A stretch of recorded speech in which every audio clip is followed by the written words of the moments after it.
Çünkü heç vaxt beynimdə düşünmürəm yatmaq. Dilim dilimi yatar, dilim şirin baldadır. Her dilin gözəlliyi elinə ayna olar.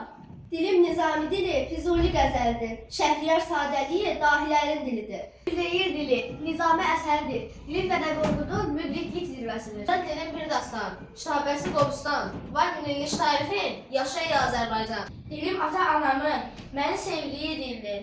Mənim doğma dilimdir, Azərbaycan dilidir.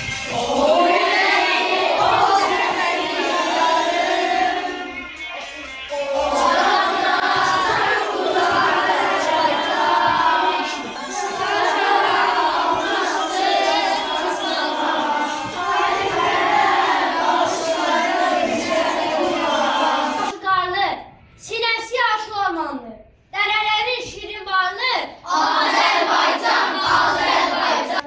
Cennet kimi yayladların, geniş oymaqların.